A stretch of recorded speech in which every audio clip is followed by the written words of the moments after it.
இது வரைக்கும் பார்த்தது என்ன அப்படின்னா உங்களுக்கு மூவேந்தர்களுடைய குலமரபு பெயர்கள், ஐவகை, அதாவது சங்க காலத்தில் ஐவகை திணை, 4 நிலங்கள், முதற்பொருள், கருப்பொருள், உரிப்பொருள், இதெல்லாம் நம்ம பார்த்தோம். அடுத்து தமிழகத்தில் நடந்த அகழ்வாராய்ச்சி இடங்கள். சரிங்களா? அடுத்து நம்ம பார்க்க போகிறது பார்த்தீங்கன்னா உங்களுக்கு சேர சோழ பாண்டியருடைய வரலாறு. இப்போ சேரர்கள் அப்படின்னா சேரர்களுக்கு அதிகமான வரலாற்று தரவுகள் இல்லை. சரிங்களா? இப்போ சேரர் அப்படின்னாவே உங்களுக்கு சங்க இலக்கியத்தில் ஒரே ஒரு நூல் தான் இருக்கு, அதுதான் பதிற்று 10. சரிங்களா? 8 தொகை நூல்ல 5 + 2 ஒன்று சொன்னா இந்த 2 வருது இல்லப்பா, இந்த 2 புறநானூறு, பதிற்று 10. 10 புலவர், 10 அரசர்கள், 10 புலவர்களுமே 10 அரசரை புகழ்ந்து பாடுறாங்க. அதில் முதல் 10 கடைசி 10 கிடைக்கல. அப்போ 2ஆம் 10 பாடியவர், பாடப்பட்டவர். சரிங்களா? அப்போ இவங்க தொகுத்தவர்கள் அப்படி. சரி, புலவர்கள் குமட்டூர் கண்ணனார். யாரை பத்தி பாடுறாங்க? சரிங்களா? இமயவரம்பன் நெடுஞ்சேரலாதன். இமய வரம்பன் நெடுஞ்சேரலாதன் ஆபச்சிங்க. இவருடைய பிள்ளைகள் தான் சேரல் செங்குட்டுவனம். யார் எடுத்து இளங்கோ வடிகளும். புரியுதா? என்ன அர்த்தம்? சேரர்களை பற்றிய ஒரு தரவுகள் பார்க்குறோம். சேரர்களுக்கு என்று வரலாறுகள் ரொம்ப குறைவாக தான் இருக்கு. சேரர்களை பற்றி எழுதப்பட்ட ஒரு நூல் பதிற்று 10. 10ல் 10 புலவர்கள் ஒவ்வொரு அரசரை பற்றி புகழ்ந்து பாடுறாங்க. முதற் 10 கடைசி 10 கிடைக்கல. அப்போ 2ஆம் 10 குமட்டூர் கண்ணனார். யார் பாடப்பட்ட தலைவன்? யாரு? மேவரம்பன் நெடுஞ்சேரலாதன். அடுத்து யாருன்னா பாலை கௌதமனார். பல் யானை செல்கெழு குட்டுவன். காப்பியாற்று காப்பியனார். பா கலங்காய் கண்ணி நார்முடிச்சேரல். ஞாபகம் வச்சுங்க, இது அப்படியே மக்கப் பண்ணி வச்சுக்கணும். 2ஆம் 10 யாரு? குமட்டூர் கண்ணனார். பாடப்பட்ட தலைவன் யாரு? பாட்டுடைய தலைவன் மேவரம்பன் நெடுஞ்சேரலாதன். பாலை கௌதமனார், பல் யானை செல்கெழு குட்டுவன். சரிங்களா? காப்பியாற்று காப்பியனார், கலங்காய் கண்ணி நார்முடிச்சேரல். பரணர் கடல் பிறகோட்டிய செங்குட்டுவன். சரிங்களா? அடுத்து பார்க்குறப்போ காக்கை பாடினியார், ஆடுகோட்பாட் சேரலாதன். காக்கா ஆடு அப்படி ஞாபகம் வச்சுங்க. புரியுதா? எத்தனாவது 10? 6ஆம் 10. 6ஆம் 10 காக்கை பாடினியார். 7ஆம் 10 கபிலர், செல்வ கொடுங்கோ வாழியாதன். நீங்க சொல்லலாம் எப்படி தான் ஞாபகம் வச்சுக்கிறது? சங்க இலக்கியத்துல கபிலர் தான் அதிக பாடலை பாடியவர் ஆண்கள்ல. சொல்ல புரியுதா? யாரு? கபிலர். அப்ப கபிலருக்கு செல்வாக்கு அதிகமா அந்த காலத்துல இருந்திருக்கு. பெண்பால் புலவர்கள்ல ஔவையார். புரியுங்களா? சொல்லுவாங்க சங்க காலத்துல ஒரு 30 பெண்பால் புலவர் இருந்திருக்கிறாங்க. ஔவையார், காக்கை பாடினியார், வெள்ளி வீதையார், பொன்முடியார் அப்படின்னு. சரிங்களா? சொல்ல புரியுதா? அப்ப கபிலர் தான் செல்வாக்கு, செல்வ கொடுங்கோ வாழியாதன். அடுத்து பாருங்க, அரிசில் கிழார், பெருஞ்சேரல் இரும்பொறை. அரிசி சோறு ஞாபகம். அரிசில் கிழார், பெருஞ்சேரல் இரும்பொறை. பெருங்குன்றூர் கிழார், இளஞ்சேரல் இரும்பொறை. அப்ப பாருங்க, பொறை. சரிங்களா? குட்டுவன் யாரை குறிக்குது? எந்த அரசை குறிக்குது? சேர அரசனை குறிக்குது. ஒரு 2 minutes தான் ஆகும், ஒண்ணுமே இல்லை. குமட்டூர் கண்ணனார், இமயவரம்பன் நெடுஞ்சேரலாதன். பாலை கௌதமனார், பல்யானை செல்கெழு குட்டுவன். 3ஆம் 10. சொல்ல புரியுதா உங்களுக்கு? காப்பியாற்று காப்பியனார், கலங்காய் கண்ணி நார்முடி சேரல். சரிங்களா? அடுத்து உங்களுக்கு பரணர் கடல் பிறகோட்டிய செங்குட்டூர் 5ஆம் 10. 6ஆம் 10 காக்கை பாடினியார், ஆடுகோட்பாட் சேரலாதன். 7ஆம் 10 கபிலர், செல்வ கொடுங்கோ வாழியாதன். 8ஆம் பத்து அரிசில் கிழார் பெருஞ்சேரல் இரும்பறை. 9ஆம் பத்து என்ன வருது உங்களுக்கு? பெருங்குன்று கிழார் இளஞ்சேரல் அண்ணன் தம்பி. இங்க பாருங்க, பெருஞ்சேரல் இரும்பறை, இளஞ்சேரல் இரும்பறை. சொல்லுங்க பார்ப்போம். 2ஆம் பத்து யாரு? 2ஆம் பத்து குமட்டூர் கண்ணனா. பாட்டப்பட்ட தலைவன் யாரு? இமயவரம்பன். யாரு? சேரன் செங்குட்டுவன் இளங்கோவன் ஒழிய அப்பா. இவர் தான் சேர பரம்பரையில மிக முக்கிய அரசர். யாரு? இமயவரம்பன் நெடுஞ்சேரலாதன். அடுத்து பாருங்க, இங்க பா வருதா? இங்கேயும் பா வருது பாருங்க. பாலை கௌதமனார் பல்யாணி செல்வன் குட்டுவன். இங்க கா வருதா? இங்கேயும் கா வருது பாருங்க. காப்பியாற்று காப்பியினார் கலங்காய் கனி நார்முடி சேரல். பரணர். சரிங்களா? கடல். ஞாபகம், இதான் கொஞ்சம் கஷ்டம். பரணர் கடல் பிறகொட்டிய செங்குட்டுவன். அடுத்து காக்கா ஆடு. சரிங்களா? கபிலர் செல்வம். கபிலர் செல்வக்கொடுங்கோ வாழியாதன். அரசில் கிழார் பெருஞ்சேரல் இரும்பறை. சரிங்களா? பெருங்குன்று கிழார் இளஞ்சேரல் இரும்பறை. இப்போ 18 சேர அரசர்களை மட்டும் பாடக்கூடிய ஒரு நூல். சரிங்களா சார்? அடுத்து சேர வரலாறு என்ன அப்படின்னா, ரொம்ப ரொம்ப சேர அரசர்கள்ல பதிவுகள் குறைவா தான் இருக்கு. சரிங்களா? என்னன்னா வந்து நீங்க படிச்சிருப்பீங்க, ஆழ்வார்கள் எத்தனை பேர்? ஆழ்வார்கள் ஆழ்வார்கள் எத்தனை பேர்? ஆழ்வார்கள் 12 ஆழ்வார்கள். சரிங்களா? தெரியுமா உங்களுக்கு யார் யாருன்ட்டு? பொய் ஆழ்வார், பூதத்தாழ்வார், பேயாழ்வார், திருமழிசை ஆழ்வார், பெரியாழ்வார், ஆண்டாள், திருப்பான் ஆழ்வார், திருமங்கை ஆழ்வார், தொண்டரடி பொடியாழ்வார், திருமங்கை ஆழ்வார், குலசேகர ஆழ்வார். குலசேகர ஆழ்வாரும் சேர பரம்பரை. சரிங்களா? ஆழ்வார். அடுத்து நாயன்மார்ல சேரமால் பெருமாள் நாயனார். சேரமால் பெருமாள் நாயனார். சிவனை புகழ்ந்து பாடுறவங்க நாயன்மார்கள், திருமலை புகழ்ந்து பாடுறவங்க ஆழ்வார்கள். அப்ப சேரமால் பெருமாள் 18 இந்த 8 அரசர்கள். சேரமால் பெருமாள் நாயனார். சரிங்களா? அடுத்து யாரு? ஆழ்வார்கள்ல குலசேகர ஆழ்வார் சேர பரம்பரையை சார்ந்தவர்கள். சரிங்களா? அடுத்து பார்த்தீங்கன்னா உங்களுக்கு சோழன் வரலாறு. இது பெரிய இமேஜா இருக்குது நிறைய. முதல் சோழன் யாரு? விஜயாலய சோழன். அடுத்து அவங்க மகன் ஆதித்ய சோழன். அடுத்து யாரு? பரந்தவ சோழன். வந்துட்டே இருக்கும். முக்கியமான சோழன் யார் அப்படின்னா உங்களுக்கு ராஜராஜ சோழன், ராஜேந்திர சோழன். புரியுதா உங்களுக்கு? ரொம்ப இதுவா போகுது.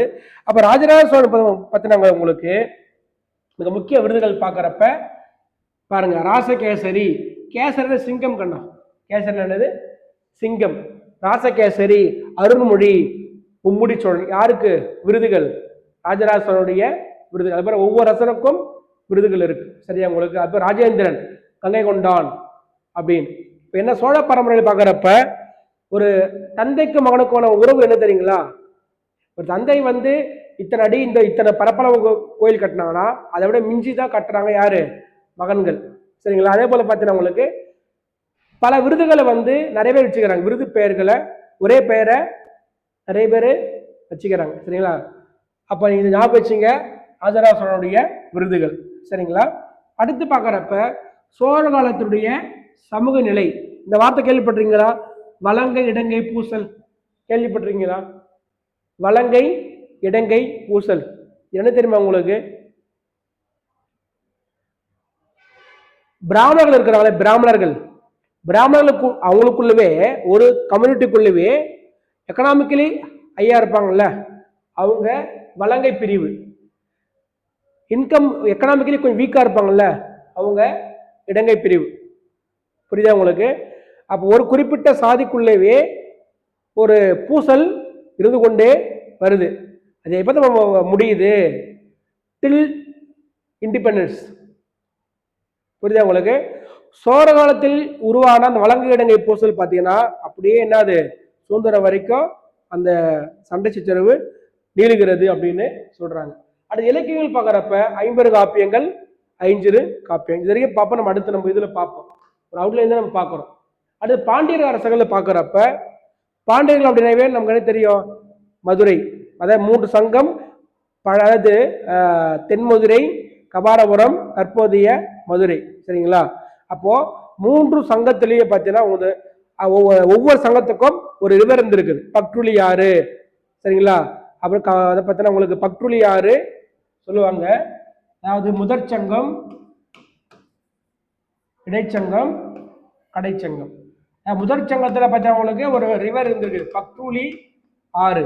கடைச்சங்கத்துல வைகை ஆறு. இந்த ரிவர் மட்டும் நான் பிறகு சொல்றேன். ஆக மொத்த 3 சங்கங்கள் இருந்திருக்குது.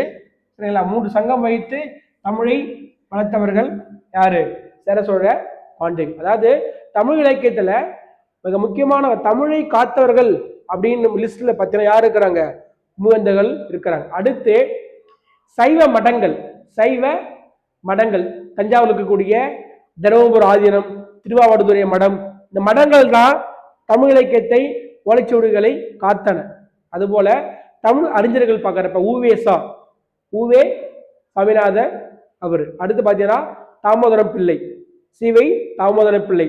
அடுத்து ஆறுமுக நாவலர். இவங்கள தான் ஓலைச்சுவடுகளுக்கு ஒரு இலக்கியங்களை பதிப்பித்து பாதுகாத்தவங்க. சைவ மடங்கள், ஒரு சேர சோழ பாண்டியர்கள், சைவ மடங்கள், அடுத்து உவேசா, ஆறுமுக நாவலர், சிவை தாமோதர பிள்ளை, அடுத்து தனித்தமிழ் இயக்க சார்ந்த அறிஞர்கள், மறைமலை அடிகள்.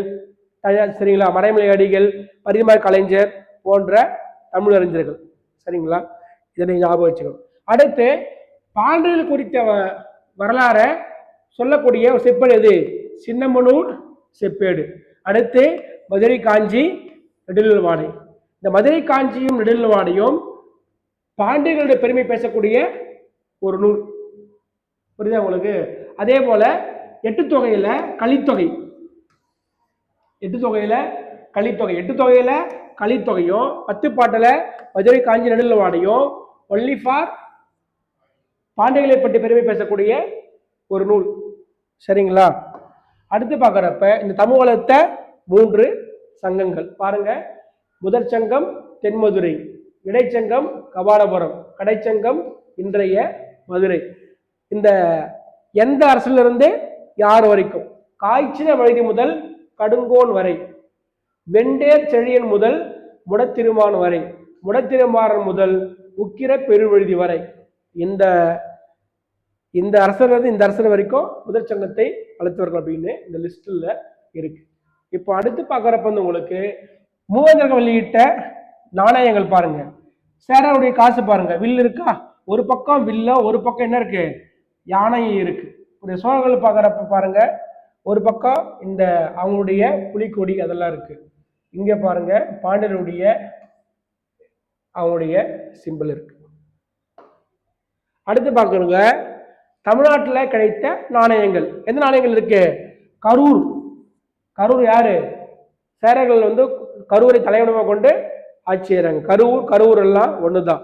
பாருங்க கிரேக்க நாணயங்கள், கிரேக்க நாணயங்கள் எல்லாம் எங்க கிடைக்குது? கரூரில் கிடைச்ச கிரேக்க நாணயங்கள். அப்போ தமிழகத்தில் பார்க்குறப்ப உங்களுக்கு சேர சோழ பாண்டியர்களுடைய துறைமுகங்கள் வழியாக கடல் வாணிகம் நடந்திருக்கின்ற ஒரு செய்தியை நீங்க ஞாபகம் வச்சுக்கணும். அடுத்து பார்க்குறப்ப சேர சோழ பாண்டியர்கள்ல மிக முக்கியமா நிலங்களை என்ன பண்ணிக்கிறாங்க?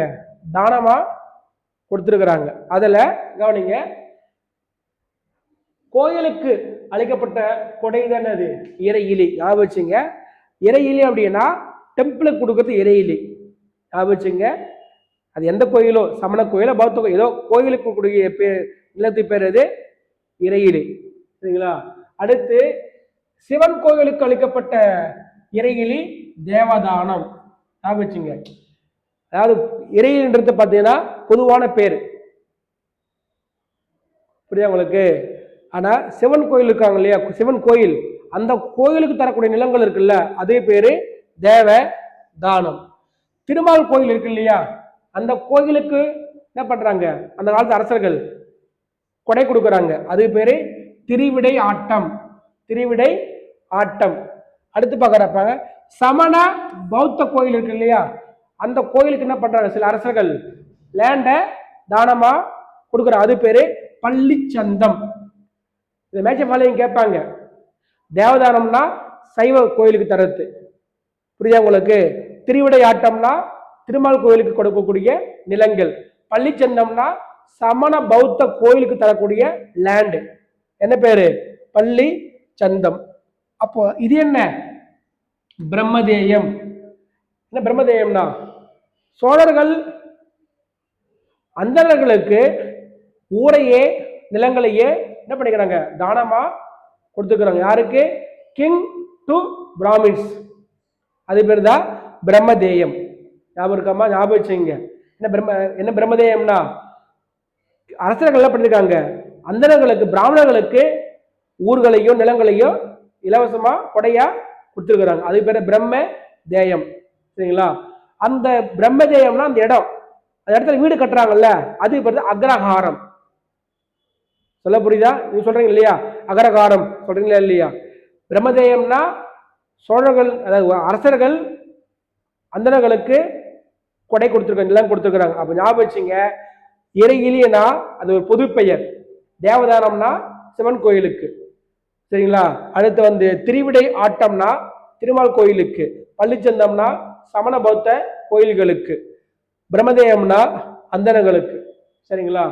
அடுத்து பாக்குறப்ப அதுல பட்ட விருத்தி, அதாவது பிரம்மதேயம். ஆமா, பிரம்மதேயம் தான். இதோட விட்டுருங்க. அடுத்து பாருங்க மடங்கள். நான் சொன்னேன் இல்லையா? சைவ மடங்கள், தருமபுர ஆதினம், திருவாவூர் மரம், பேரூர் மடங்கள் சொல்றோம் இல்லையா? அந்த மடங்களுக்கு தரக்கூடிய நிலம் இருக்கு இல்லையா? அது பேரு மடப்புறம். என்ன புறம்? மடப்புறம். இதெல்லாம் மேட்சபாளையங்களை கேட்கறதுக்கு வாய்ப்பு உண்டு. அடுத்து புலவர்கள் இருக்கிறாங்க இல்லையா? புலவர்களுக்கு வந்து கொடை கொடுத்தா அது ஆற்றுப்படை பரிசில். ஆனா ஒரு நிலத்தையே கொடுத்தா அது பேரு முற்றூட்டும். எது? முற்றூட்டும். புரியுங்களா? அடுத்த ஜோதிடர்கள் தரக்கூடியது கனி முற்றூட்டும். புலவர்கள் தரக்கூடியது முற்றூட்டும். நேரத்தை கணி சொல்றாங்களே ஜோதிடர்கள், ஜோசியங்க, ஜோசிக்காரவங்க, அவங்க சொல்றது கனி முற்றூட்டும். அப்ப இதெல்லாம் என்னது? நிலங்கள் யாருக்கு கொடுத்தாலுமே நிலத்துக்கு ஒரு பேர் இருக்குது. தேவதானம் வேற, பள்ளிச்சந்தம் வேற, திருவடி ஆட்டம் வேற. சரிங்களா? அடுத்து பிரம்மதேயம் வேற. அடுத்து பார்க்குறப்ப சங்க காலம் பார்க்குறப்ப நம்ம என்ன சொல்றோம்? சேர சோழ பாண்டியர்கள் தான் மிக முக்கியமானவங்க. ஆனா அதுக்கு அடுத்து வரக்கூடியவங்க தான் வேலியர்கள். யாரு? வேலியர்கள் அப்படின்னா ஒரு குறுநில மன்னர்கள். குறுநில மன்னர்கள் அது பேர் தான் வேலியர்கள் சொல்லுவாங்க. வேலியர்கள் அதாவது சேர சோழ பாண்டியர்கள் கிங்கா இருந்திருக்கிறாங்க. அவங்களுக்கு கட்டுப்பட்டு சில குறுநில மன்னர்கள் இருந்துக்கிறாங்க. அந்த தான் யாரு? பேகன், பாரி, காரி, ஆய், அதியமான், நல்லி, ஓரி. ஞாபகம் வச்சுங்க. பேகன், பாரி, காரி, ஆய், அதிகன், நல்லி, ஓரி. இவங்களாம் என்னன்னா சங்ககாலத்தில் வாழ்ந்த குறுநில மன்னர்கள். சரிங்களா? ஆனா யார் கண்ட்ரோல் இருக்கிறாங்க? சேர சோழ பண்ண கண்ட்ரோல் தான் இருக்கிறாங்க. அவங்க பாருங்க, பேகன் அப்படின்னா பழனிமலை, இந்த பழனி ஆட்சி யாரு? பேகன். பரம்புமலை ஆட்சி இருந்தவர் பாரி. புரியுதா? மலையமா நாடு காரி, பொதிய மலை வந்து ஆய், தகடூர் தான் தருமபுரி அதியமான், கண்டீரமலை நல்லி, கொல்லிமலை ஓரி. சொல்ல பாருங்க, பேகன் என்ன பண்றாரு? மயிலுக்கு பொறு கொடுத்தவர் பேகன். சரிங்களா? அதே போல நெல்லிக்கடை கொடுத்தவர் யாரு? அவைக்கு அதியமான். படிச்சிருக்கீங்க இல்லையா? இந்த இமேஜ் நீங்க பார்த்துக்குங்க. அடுத்து பார்க்குறப்ப சொன்ன இல்லையா குருகுல கல்வி முறை. அடுத்து பாருங்க காஞ்சிபுரம். காஞ்சிபுரம் என்ன ஞாபகம் வரும் நமக்கு? பல்லவர்கள். காஞ்சிபுரம், மாமல்லபுரம். சரிங்களா? காஞ்சிபுரத்தில் பார்க்குறப்ப வந்து உங்களுக்கு ஒரு பௌத்த பள்ளி இருந்திருக்குது, சமண பள்ளி இருந்திருக்குது, பௌத்த பள்ளி இருந்திருக்குது. சைனாவை சேர்ந்த ஒரு சீன பயணி யுவான் என்ன பண்றாரு? மோர் நாலேஜுக்கு என்ன பண்ணாரு? காஞ்சிபுரம் வந்து கற்றுக்கொண்டு சொல்றார் யுவான் சாங். யுவான் சாங் என்ன பண்றாரு? இந்த குறிப்பில் வந்து காஞ்சிபுரத்தை பத்தி சிறப்பா எழுதுறாரு யுவான் சுவாங். நான் சொன்னேன் இல்லையா, குருகுல கல்வி முறை வேற, குலக்கல்வி முறை வேற. சரிதா? குருகுல கல்வி முறையை பார்த்தவங்களுக்கு ஏன்ஷியன்ட் டைம்ல இருந்தது. குலக்கல்வி முறைன்றது பார்த்தீங்கன்னா 1800க்கு பிறகு இருந்தது. என்னது? குலக்கல்வி முறை. என்ன குலக்கல்வி முறைன்னா என்ன முறை? ஒரே ஒரு நாள்ல பாதி நாள் ஸ்கூலுக்கு போன, பாதி நாள் அப்பாவுடைய வேலையை செய்யணும். இதை எதிர்த்தவர் தான் வந்து தந்தை பெரியால எதிர்க்கிறாங்க. சரிங்களா? இதை ஞாபகம் வச்சுக்கணும். அடுத்து பார்க்குறப்ப இப்போ இதுவரைக்கும் பார்த்தது நம்ம குறைவாக தான் பார்த்துருக்குறோம். சங்க இலக்கியங்கள், பாட்டும் தொகையும், அகழ்வாழ்வு இடங்கள். அடுத்து சேர சோழ பாண்டியர்கள், வேளிர்கள். யார் வேளிர்னா யாரு? கடையேழு வள்ளல்கள். சரிங்களா? அடுத்து இப்ப எட்டு தொகை சங்க இலக்கியம் அப்படின்னா எட்டு தொகை. இன்னைக்கு கேட்கல சார், கேள்வி எப்படி சார் கேட்பாங்க? அழகு 6ல 20 கேள்வி கேட்பாங்க. 20 கேள்விதான். அந்த 20 கேள்வியிலேயே தமிழ்ச்சோதைய வரலாறு, சரிங்களா, அடுத்து தமிழுடைய பண்பாடு, தமிழ் இலக்கிய வரலாறு, அது இல்லாம உங்களுக்கு திருக்குறள், சமத்துவம், விருந்தோம்பல், சரிங்களா, அப்படின்னு வந்து ஒரு ஒரு 6 தலைப்புல திருக்குறள் இருக்கு. இப்போ திருக்குறளை வந்து குறைஞ்சபட்சம் நீங்க வந்து ஒரு ஒவ்வொரு அதிகாரத்துக்கும் குறைந்தது ஒரு 3 திருக்குறள் நீங்க என்ன பண்ணணும், ஞாபகம் வச்சுக்கணும். அப்ப அந்த தலைப்புல அடுத்து உங்களுக்கு திருக்குறள் இருக்கு. அடுத்து திராவிடியன் மூவ்மெண்ட் இருக்கு, சுயமரியாதை கட்சி, அந்த நீதி கட்சி அவங்களுடைய இயக்கம் இருக்கு, திராவிட இயக்கம் இருக்குது. எல்லாம் சேர்ந்ததான் 20 கேள்வி. புரியுதா உங்களுக்கு? இப்ப கேள்வி எப்படி இருந்தாலும் உங்களுக்கு வரலாம். அந்த அழகு 6லயே எத்தனை கேள்வி கேட்கறாங்க? 20 கேள்வி. 20 கேள்வியில வந்து உங்களுக்கு எல்லாமே நீங்க படிக்கணும். சரிங்களா? அந்த வகையில நம்ம பார்க்க போறது சங்க இலக்கியம். பாருங்க, நற்றிணை, குறுந்தொகை, 500, 1810, பரிபாடல், கலித்தொகை, அகநானூறு, புறநானூறு. இந்த 5 நூல்ல நற்றிணை, குறுந்தொகை, 500, கலித்தொகை, அகநானூறு டிக் பண்ணதான் அக இலக்கியம். 1810 புறநானூறு புற இலக்கியம். பரிபாடல் அகமும் புறமும் கலந்தது. அகமும் புறமும் கலந்தது. இப்ப இந்த ஒவ்வொரு நூலுக்கும் வேறு ஒரு பெயர் இருக்குது, வேறு ஒரு பெயர் இருக்கு. இப்ப நற்றிணை 400, சரிங்களா? அடுத்து பார்த்தீங்கன்னா உங்களுக்கு அகநானூறு நெடுந்தொகை, அடுத்து பார்த்தீங்கன்னா உங்களுக்கு அது போல வந்து புறநானூறு புறப்பாட்டான வேறு பெயர்கள் உண்டு. ஆற்றுப்படை பாருங்க, 10 பாட்டுல பாருங்க, திருமுருக ஆற்றுப்படை, பொருளர் ஆற்றுப்படை, சிறுபாணர், பெரும்பாணர், மலைபடுகொடாம். இந்த 5மே ஆற்றுப்படை இலக்கியங்கள். என்ன ஆற்றுப்படைனா, ஒரு புலவர் அரசரிடம் சென்று அவனை புகழ்ந்து பரிசில் பெற்று திரும்போது ஆற்றுப்படை. அது எத்தனை? 5. சரிங்களா? பாருங்க, முல்லைப்பாட்டு, குறிஞ்சிப்பாட்டு, பட்டினப்பாலை அக இலக்கியங்கள். அக லவ். மதுரை காஞ்சியும் நெடுலவாடியும் புற இலக்கியங்கள். இதுக்கும் வெவ்வேறு பெயர்கள் உண்டு. சரிங்களா? திருமுருக ஆற்றுப்படை இருக்கு இல்லையா, இந்த ஆற்றுப்படைக்கு புலவர் ஆற்றுப்படையின் பேர், புலவர் ஆற்றுப்படை. சரிங்களா? அடுத்து பார்க்குறப்ப இங்க பாருங்க, பெருமாற்றுப்படை சமுதாய பாட்டு, முல்லைப்பாட்டு நெஞ்சாற்றுப்படை. வேறு வேறு பெயர்கள். சரிங்களா? பட்டினப்பாலை வஞ்சி நெடும் பாட்டு, மலைபடுகொடாம், மலையில் யார் வாழ்வாங்க? குறவன் குறத்தி. கூத்தர் ஆற்றுப்படை. பொருளர் அப்படின்னா வேடம் தாங்குதல். பொருளர் என்னது? வேடம் தாங்குதல். ஓகே, சரிங்களா? உங்களுக்கு அப்ப என்ன அப்படின்னா ஆற்றுப்படை தெரிஞ்சு வச்சுங்க. என்ன ஆற்றுப்படை அப்படின்னா, ஒரு புலவர் அரசரிடம் சென்று அரசரை புகழ்ந்து பரிசில் பெற்றுக்கொள் திரும்ப வர வழியில யார் வராங்களோ அவங்கள வழிபடுத்துறது. சென்ற அரசரை புகழ்ந்தேன், பரிசில் கிடைத்தது, நீயும் சென்று அரசரை புகழ்ந்து பரிசில் பெற்றுக்கொள் என்று கன்வெர்ட் பண்றது இது ஆற்றுப்படை 5. சரிங்களா? அப்போ அதை பற்றி நம்ம ஒரு சிறு செய்திகளை பார்க்கிறோம். நான் சொன்ன உங்களுக்கு சங்க இலக்கியம் அப்படின்னாவே உங்களுக்கு தொகுத்தவர், தொகுத்தவர்னா பெரும்பாலும் புலவர்கள் தான், தொகுப்பித்தவர் பெரும்பாலும் அரசர்கள் தான். இன்னைக்கு மாதிரி வந்து நீங்க ஒரு கவிதை எழுதுறீங்க, நீங்க என்ன பண்ணலாம், மீடியால நீங்க போட்டுடலாம், இணையத்தில் நீங்க போட்டு. அந்த காலத்துல எந்த ஒரு புலவராக இருந்தாலுமே அரசனுடைய அனுமதி இல்லாம ஒரு சின்ன வார்த்தை கூட நீங்களால போட முடியாது. அது இல்லாம ஒரு புத்தகம் எடுத்துட்டீங்கன்னா, எப்ப சினிமாவுக்கு வந்து நீங்க அந்த சர்டிபிகேட் வாங்குறப்ப வியூ பண்றாங்களோ அதுபோல அரசர் அவை என்ன பண்றாங்க, அது ஃபுல்லா ரீட் பண்ணி டிஸ்கஸ் பண்ண பிறகுதான் என்ன பண்றாங்க, வெளியிடுறாங்க. அதான் தொகுப்பித்தவர். தொகுத்தான புலவர் தொகுப்பித்தவர்னா அரசர். இப்போ பாருங்க, நற்றிணை எத்தனை புலவர்? 275. நீ கேட்கல சார் இதெல்லாம் கேட்பாங்களா சார்? இல்லை, இந்த கேட்க மாட்டாங்க. நற்றிணை வேறு பெயர்கள், நற்றிணை 400 ஞாபகம். சரிங்களா? குறுந்தொகை. சரிங்களா? இங்க பாருங்க, நற்றிணை அடிவரையறை பாருங்க. அடிவரையறை எத்தனை அடிவரையறை? 400 பாட்டிலுமே minimum 9 line, maximum 12 line, minimum maximum. அப்போ எட்டு தொகையிலேயே பார்த்தீங்கன்னா 500 தான் குறைந்தடிகளே உடையது. 3 to 6.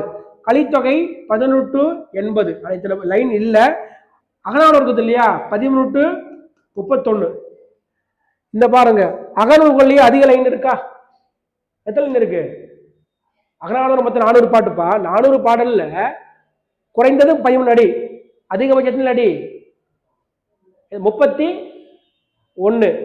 அதாவது அது பாரு பார்த்தீங்கன்னா உங்களுக்கு நெடுந்தொகை. என்ன வேறு பெயர்?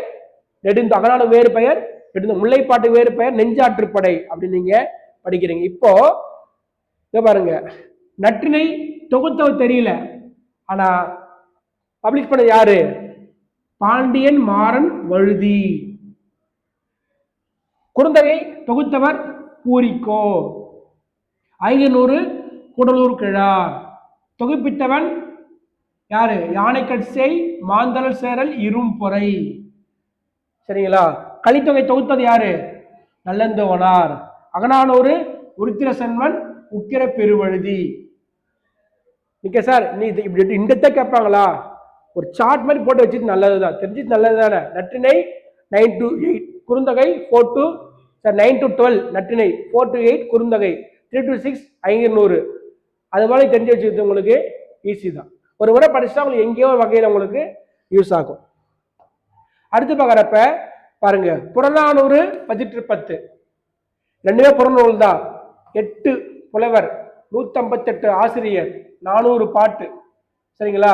புறநானூறு மிக முக்கிய நூல்பா. புறநானூறு மிக முக்கிய நூல். சங்ககால மக்களுடைய வாழ்க்கையை, அக வாழ்க்கை புற வாழ்க்கையை தெரிந்து கொள்ள இந்த புறநானூறு உதவுகிறது. சரிங்களா? நீங்க ஸ்கூல்ல படிச்சிருப்பீங்க, யாதும் ஊரே யாவரும் கேளீர். கேளீர் அப்படின்னா உறவினர். அப்ப அந்த கேளீருக்கு ஆப்போசிட் என்ன வரும்? உறவினருக்கு ஆப்போசிட் என்ன வரும்? உறவினருக்கு ஆப்போசிட் யாதும் ஊரே யாவரும் கேளீர். கேளீர் என்ற சொல்லுக்கு விளக்கு என்ன? ரிலேஷன், உறவினர். அப்ப ஆப்போசிட் என்ன வரும்? பகைவர். அது கேட்ட கேள்வி, இது ப்ரீவியஸ் இயர்ல கேட்ட கேள்வி, இதெல்லாம் குரூப்ல கேட்ட கேள்வி. அப்ப நீங்க அதனால தான் அதெல்லாம் நடத்துறோம்.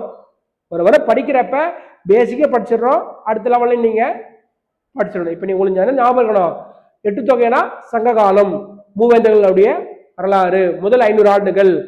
சரிங்களா? சேரர், சோழர், பாண்டியர், வில்லு, புலி, மீன் கொடி. சரிங்களா? அந்த போர்ட் முசிறி, பூம்புகார், கொற்கை. தலைநகர் வஞ்சி. சரிங்களா? வஞ்சி. அடுத்து என்னது? உறையூர். அடுத்து மதுரை. சரிங்களா? அப்போ இந்த மூவேந்தர்களை குறித்து பார்க்க போகிறப்ப மூவேந்தர்கள் மிக முக்கியம். அடுத்து வேலியர்கள். யாரு வேலியர்கள் அப்படின்னா குறுநில மன்னர்கள், கடையேழு வளர்கள் தான் வேலியர்கள். யாரு? பேகன், பாரி, ஓரி, ஆய், அதிகன், நல்லி, ஆண்டியர் சொல்றீங்க இல்லையா, அதுதான். அப்போ அடுத்து பார்த்தீங்கன்னா பரிபாடல். நீ கேட்கலாம், 8 தொகையில என்ன பண்ணுறோம்? 5 + 2 + 1. அகநூல், புறநூல், அகவும் புறமும். பரிபாடல். பரிபாடல்ல திருமலை பற்றிய பாடல் இருக்கு, முருகரை பற்றிய பாடல் இருக்கு, வைகை ரிவர் இருக்குல்ல, வைகை ஆறு மதுரை, அதை பற்றிய பாடல் இருக்குது. சரிங்களா? அதை பத்தி நம்ம அறிமுகம் இன்னைக்கு நம்ம பார்க்க போறோம். அடுத்து பாருங்க, திருமுருகாற்றுப்படை மொத்த லைனு. நீங்க கேட்கலாம், சார் இது கேட்பாங்களா சார்? நான் பார்த்தே இல்லை, குரூப் 1 எக்ஸாம் பார்த்தே இல்லையா சார்? ஆனால் ஆற்றுப்படை படிச்சு வச்சுக்கோங்க. ஒரு முறை படிச்சு வச்சது உங்களுக்கு நல்லதுதான். சரியா? உங்களுக்கு இது ஏன் இது எழுதி போட்டுறோம்னா, இது ஒவ்வொரு நூலுக்கும் வேறு பெயர் வருது, அதை கேட்பாங்க. வேறு பெயர். திருமுருகாற்றுப்படைன்னா அட்சைடு இருக்கு, புலவர் ஆற்றுப்படை அப்படின்னு வேறு பெயர் கேட்ப. இந்த கேட்க மாட்டாங்க. பாருங்க எத்தனை லைனு? 317. பாருங்க, இது 5மே ஆற்றுப்படை தான். அதிக லைன் எங்க இருக்குது?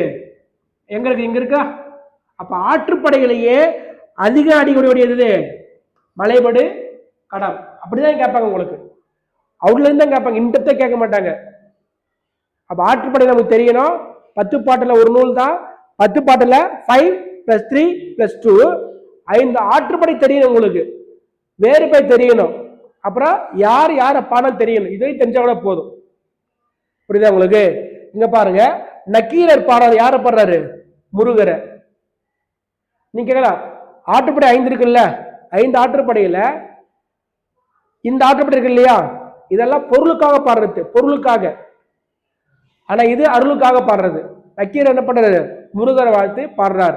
அடுத்து பாருங்க, கவனிங்க, பொருணர் விளக்கம் தெரியுமா? விளக்கம் தெரியுமா? பொருணர் அப்படின்னா வேஷம் போறது, வேஷம். ஒரு பணக்காரன் ஏழையா வேஷம் போட்டு பரிசுல வந்தா பொருணர். பாணர், பாணர் என்பது இசையை வாசிக்கிற ஒரு கம்யூனிட்டி இருந்துக்குது. பாணர், சிறு பாணர், பெருமாணர். சின்ன யாழை வச்சு வாசிச்சா சிறு பாணர். புரியுதா உங்களுக்கு? பெரிய யாழை வாசிக்கிறாங்களா அதுங்க பெரும்பாணர். அப்ப பாணர் என்பது இசைக்கக்கூடிய ஒரு சாதி. சிறுபாணர், பெருமாணர். பொருளர் அப்படின்னா வேடம் தாங்குதல்.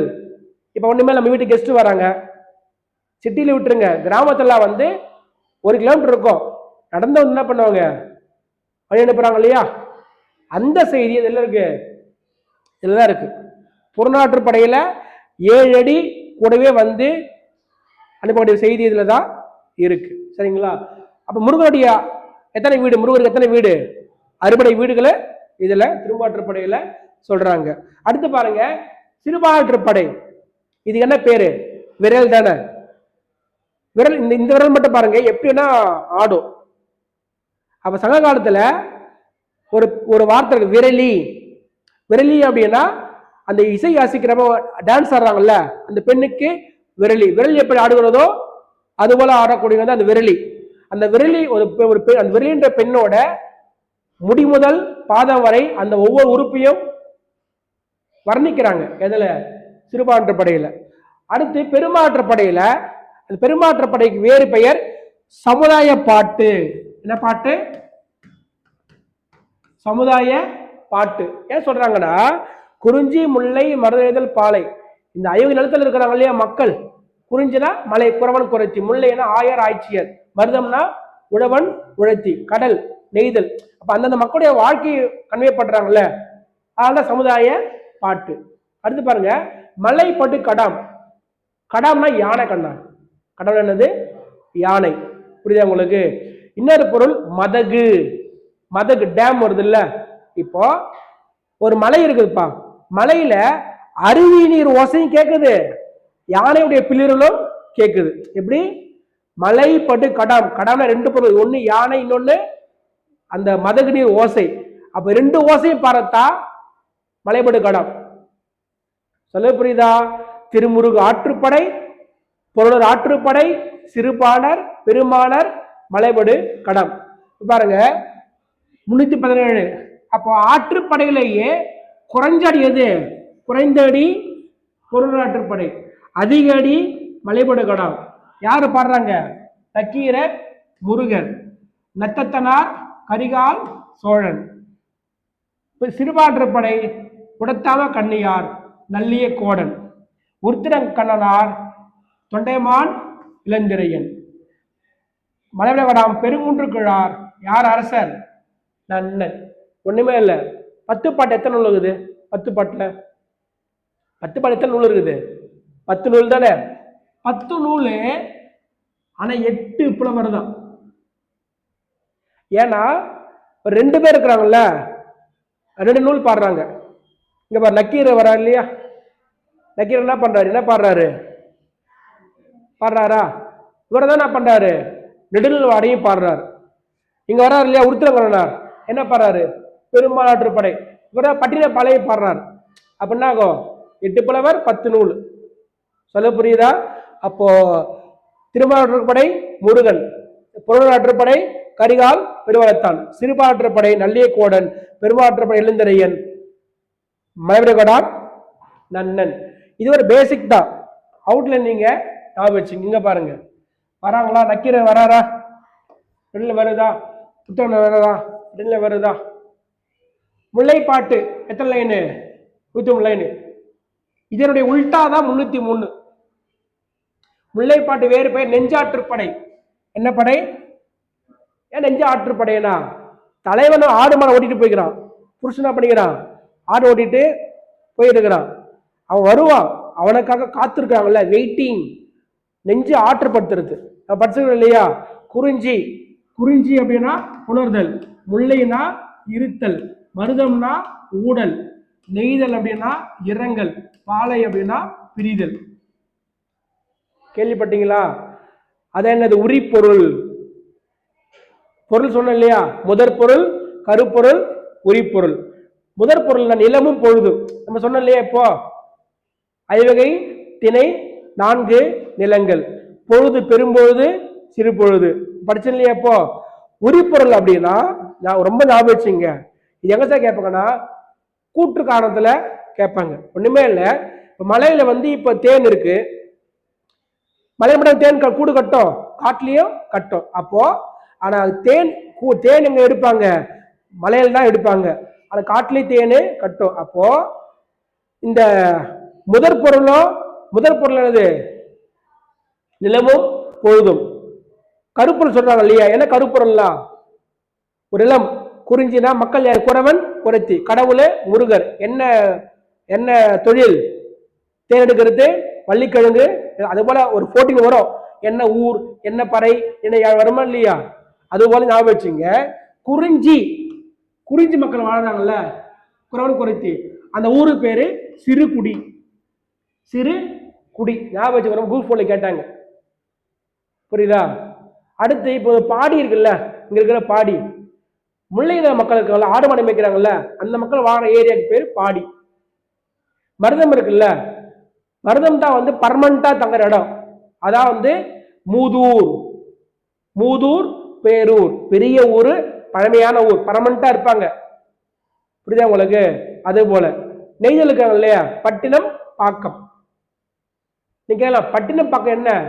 பட்டினம்னா என்ட்ரன்ஸ்லயே இருக்கும், கடலோட ஒட்டி இருக்கிற பட்டினம். கொஞ்சம் உள்ள இருந்தா அது பாக்கம், சிறு கிராமம். அது போல ஒவ்வொரு இடத்துக்கு என்ன இருக்கு? கருப்பொருள் 14 இருக்கும்.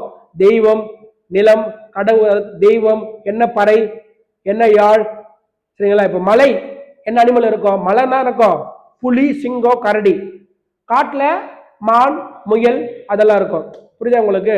அது போலதான் கருப்பொருள். நான் என்ன சொல்ல வரேன்னா, கருப்பொருள் இட் வில் மிக்சிங். ஒரு நிலத்துல இருந்து நிலத்துக்கு மிக்ஸ் ஆகலாம்.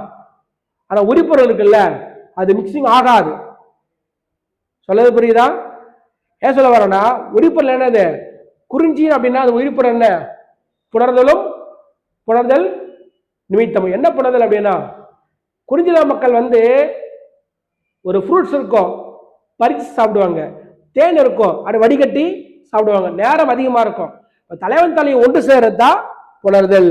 அது அந்த மக்களுக்கு உரியுது. அது மிக்ஸ் ஆகாது. எந்த நிலத்தோட மிக்ஸ் ஆகாது? உரிப்பொருள் எப்பவுமே பிற நிலத்தோட கலக்காது. முல்லைநில தலைவர் இருக்கா இல்லையா? தலைவர் தான் வெயிட் பண்ணிட்டு இருப்பா. யாருக்காக? தலைவனுக்காக. மருதம் இருக்கு இல்லையா? மருதம் ஊடல். ஊடல் அப்படின்னா அன்பான சண்டை. சார் ஏன் சார் ஊடல் அப்படின்னா, குறிஞ்சில வளம் குறையலாம், முல்லையில் ஆடு மாடு புல்லு கூட இல்லாம இருக்கலாம். மருதம் எலைட் கம்யூனிட்டி, எலைட் வசதியான ஃபேமிலி. அப்போ நல்ல நல்ல எனஃபான ஃபுட்டு உண்டு. அப்ப அன்பா சண்டை போறதா ஊடல். அப்ப நெய்தல் அப்படின்னா, கடல்ல போயிருக்கா இல்லையா? வருவா, ஒரு நாள் ஆகும், 2 நாள் ஆகும். அப்ப அவனுக்காக வழிமேல் விடி வைத்து காத்திருப்பதுதான் இரங்கல். இருத்தலுடைய கண்டினியூட்டி தான் இரங்கல். பாலைனா பிரிதல். அப்ப சங்ககால மக்கள் ஒரு இதுதான்ப்பா, இதான்ப்பா லிஸ்ட்.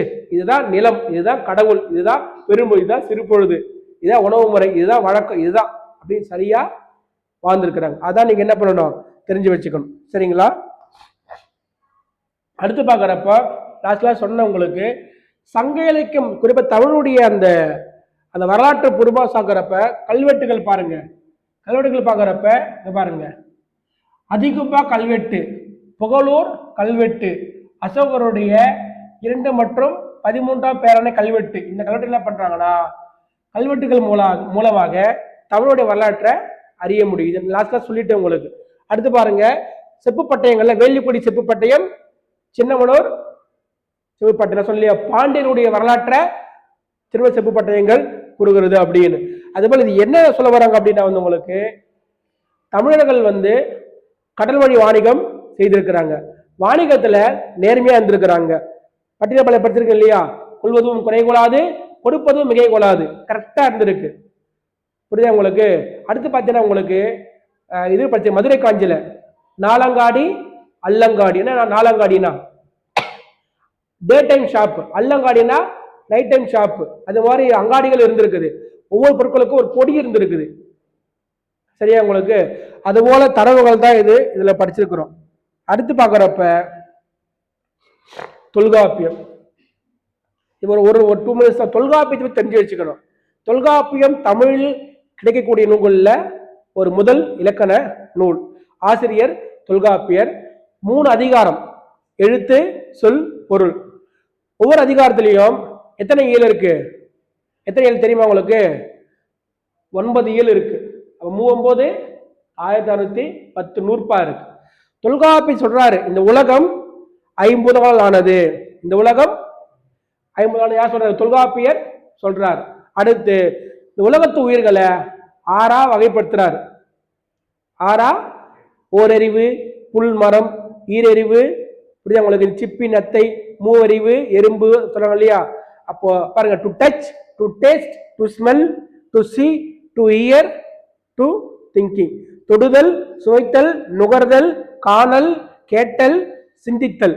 அப்போ 2000 வருஷத்துக்கு முன்னாடியே இதை வகைப்படுத்துறாரு. உலகத்து உயிர்களை என்ன பண்றாரு? 6 அறிவா வகைப்படுத்துறாரு. எங்க வருதுன்னா தொல்காப்பியர் பத்தின உங்களுக்கு எழுத்து சொல் பொருள் பொருளதிகாரத்துல மரபியல்ல சொல்றார். சரிங்களா? அதே போல எழுத்துக்களுடைய பிறப்பு முறையை என்ன பண்றாரு? அழகா சொல்றாரு. உந்தி முதலா முன்வழி தோன்றின் எழுத்துக்கள் பிறப்பு முறையை தொல்காப்பியர் சொல்றார். சரிங்களா? 2 விஷயம் நீங்க ஞாபகம் வச்சுங்க. அடுத்து பாக்குற பாருங்க, தொல்காப்பிய இந்த பாருங்க, இது நீ கேட்கலாம் சார், இது உங்களுக்கு சிலபஸ்ல உண்டா? தொல்காப்பியத்தை பத்தி ஒரு 4 விஷயம் தெரிஞ்சு வச்சுக்கணும். அது உங்களுக்கு குரூப் 4 குரூப் 2 எது வேணாலும் யூஸ் ஆகும்.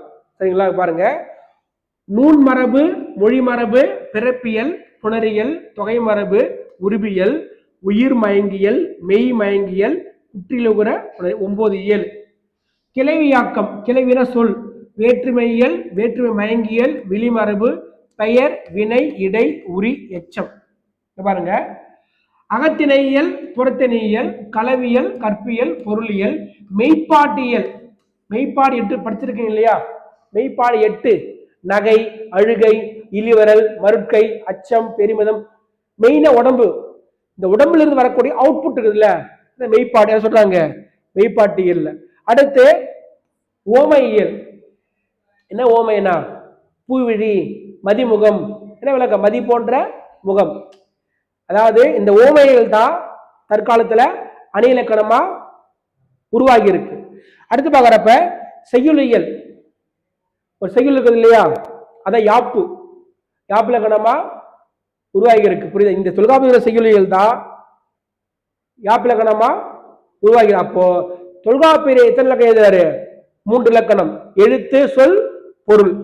அடுத்து காலப்போக்குல எழுத்து சொல் பொருள் அடுத்தது இந்த செய்யுளியல் யாப்பு இலக்கணமா மாறுது, இந்த ஓமையியல் அணி இலக்கணமா மாறுது. நான் சொன்ன அந்த 6 அறிவு இருக்கு இல்லையா, மரபியல்ல வருது. மரபியல்ல தான் சொல்றாரு ஓரறிவு, ஈரறிவு, மூவறிவு உலகத்து உயிர்களை வகுக்கிறார். புரியுதா உங்களுக்கு? இதை நீங்க ஞாபகம் வச்சுங்க. அடுத்து இங்க பாருங்க, நிலம், தீ, நீர், வலி, வலினா காற்று, விசும்புனா வானம் சொல்றாரு. பாருங்க, இந்த ரசம் முன்னாடியே இந்த உலகம் 50 ஆனது யார் சொல்றாரு? தொல்காப்பியர் சொல்லிடுறாரு. சரிங்களா? அது நீங்க ஞாபகம் வச்சுங்க. அடுத்து இப்ப நான் பார்க்க போறது, நம்ம படிச்சோம் இல்லையா, பாட்டும் தொகையும். அது 8 தொகையில ஒவ்வொரு நூலுக்கும் ஒரு 3 பாயிண்ட்ஸ் படிக்க போறோம்.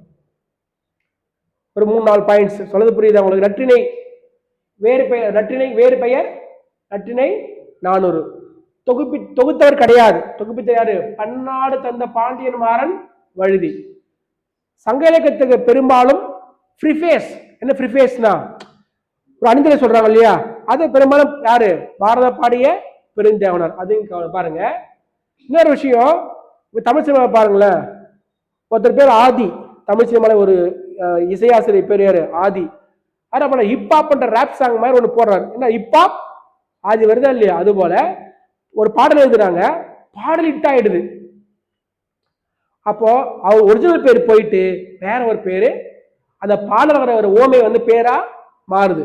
ஒரு மலையை பத்தி பாடுறாரு, அவருதான் மலையனார். ஒரு தலைவன் தனிமையா இருக்கிறான், தனிமகனார். ஒரு தும்பி பத்தி பாடுறாரு, தும்பி சேர் கிரணார். வண்ணப்புற கந்தரத்தனார். டெப்தா கேட்க மாட்டாங்க, ஆனா சங்க இலக்கியத்துல பாடல் பெயரால் பெயர்ப்பவர்கள் நிறைய பேர் இருக்கிறாங்க அப்படின்னு தெரிஞ்சு வச்சுங்க. இப்ப ஏன் சொல்ல வராங்கன்னா, நற்றிணையில நான் சொன்னேன் இல்லையா, பண்டமாற்று முறை, இதெல்லாம் எங்க சார் இருக்குது? ஸ்கூல் புக்ல இருக்கிறத நான் கொடுத்துருக்கிறேன். பண்டமாற்று முறையில எனக்கு பால் வேணும், நெல் இருக்குது, நெல் கொடுத்துட்டு பாலை வாங்கிக்கிறேன். பண்டமாற்று முறை அந்த காலத்திலேயே இருந்திருக்குது. ஆனா குறியெதிர்ப்புன்னு சொன்னேன். குறியெதிர்ப்புனா கடனா வாங்குறத ரிட்டர்ன் நம்ம தரணும். வள்ளுவர் சொல்றாரு குறியெதிர்ப்பு.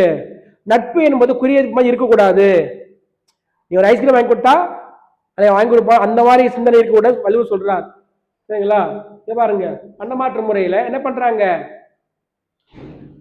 வித்தோடு சென்ற வட்டி. முதல்ல வந்து பாத்தீங்கன்னா உங்களுக்கு என்ன பண்றாங்கன்னா, நெல்லை கொடுத்துட்டு உப்பு வாங்கிக்கிறாங்க, நெல்லை கொடுத்துட்டு உப்பு வாங்கிக்கிறாங்க. ஒரு பாயிண்ட், அது பண்டமாற்று முறை. சொல்ல புரியுதாப்பா? அடுத்து ஒரு விவசாயி என்ன பண்றான், ஒரு கூடையில நெல் எடுத்துட்டு போறான், விதை விதைக்க. விதை வச்சுட்டு அப்படியே ஃபிஷ் புஷ் வரான். அப்ப அந்த அந்த வளமையை சொல்றாங்க பாருங்க. வித்தோடு சென்ற வட்டி பற்பல மீனோடு பெயரும் யானர் ஊரன். வித்துன விதையோடு போனான், பரப்ப மீனோட வந்திருக்கிறான். இந்த செய்தி வருது. அடுத்து நற்றிணையில இரவு, அல் என்றால் இறைவு, இரவு, இரவுல போனா கூடவே சாப்பாடு இருந்திருக்குது. அல்லிலாயினும் விருந்தரும் ஓக்கும். நீங்க அந்த காலத்துல பார்த்தீங்கன்னா, இப்ப என்ன பண்றோம், என்ன தேவையோ அதை அரிசி போடுறோம். சங்க காலத்துல அப்படி கிடையாது. ஒரு ஒரு ஒருத்தர் எக்ஸ்ட்ரா செஞ்சிருக்கிறாங்க. அல்லிலாயினும் விருந்துவரின் ஓக்கும் அப்படின்னு. இரவு பொழுது போனாலுமே விருந்து உபசரிக்கிற பண்பு அங்க இருக்குது, சங்க காலத்துல இருந்திருக்குது. அப்ப நீங்க என்ன ஞாபகம் வச்சுக்கன்னா, நற்றினை 400 பண்டமாற்று முறை. சரிங்களா?